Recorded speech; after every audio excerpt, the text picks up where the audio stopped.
Je m'interroge ce jour sur la question des dépenses liées aux multiples poses de première pierre dans ce pays.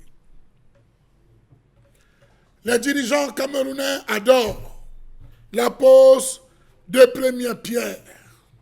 On impose les premières pierres, même si on ne va jamais réaliser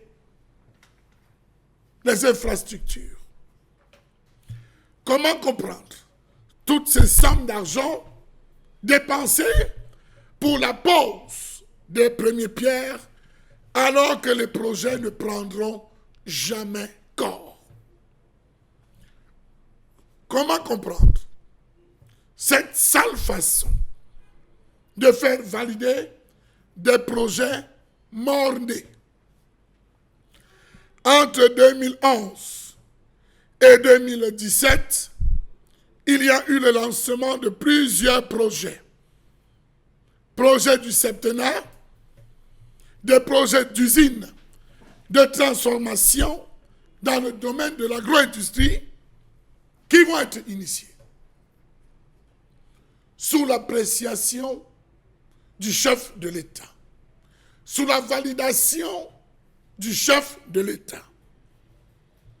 Savez-vous qu'il y a 8 ans, les autorités de ce pays déposèrent 6 parpaings à Yabassi devant les autochtones en joie pour la construction d'une usine qui devait servir à abattre et nettoyer des poulets. 8 ans plus tard, 600 millions de francs CFA se sont volatilisés. 8 ans. 600 millions de francs CFA se sont volatilisés. Cet argent avait été remis à la promotrice pour cette usine de fabrication. Jusqu'à ce jour, rien.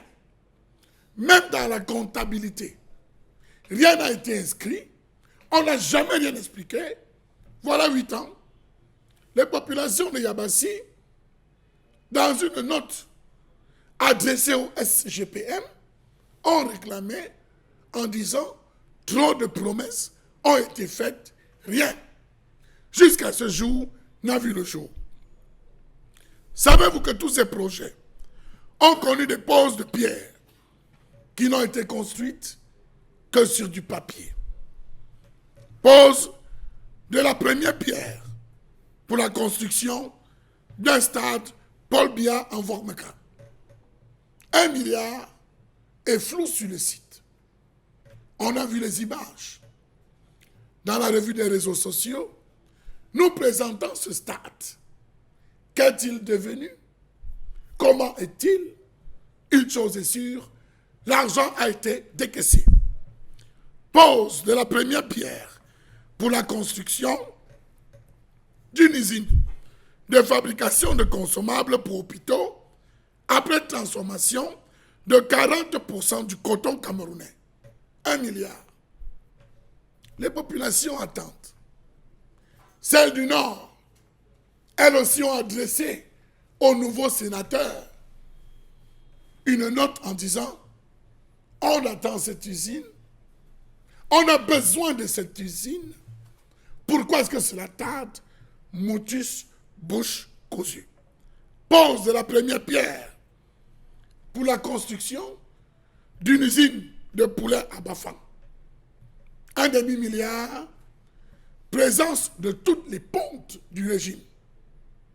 Ce jour, c'est le ministre des Finances, à l'époque, Minepat, qui avait procédé à la pose de ces pierres. Plus de 600 millions, une grande fête, et plus rien. Quelques jours seulement, semblant de fonctionnement, et après plus rien. Pose de la première pierre pour la construction de l'usine de riz de Galim. Alors là, on a frôlé et battu tous les records. Un projet abandonné, malgré tous les financements disponibles. Est-ce qu'on s'est rendu compte qu'on ne pouvait pas produire le riz à Galim?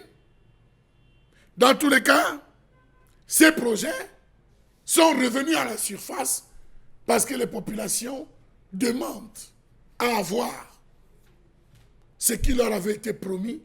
De l'argent a été décaissé et remis à certains dignes fils de ces différentes contrées pour mener à bien ces différents chantiers. Rien n'a été fait. Aujourd'hui, les populations sont aux abois. On nous parle d'un peu plus de 100 milliards de francs CFA uniquement pour les poses de première pierre. 100 milliards de francs CFA.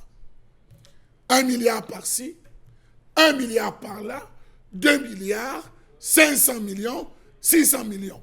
Prenez le dernier cas. L'usine d'abattage de poulet de Nzeng, là-bas dans le centre. On avait mis beaucoup d'argent. L'usine a fait semblant de fonctionner. Et puis après, stop. Plus rien. Ainsi va la République. Dans chaque discours, on nous entraîne vers un développement, on nous entraîne vers des projets, mais des projets, somme toute, stériles.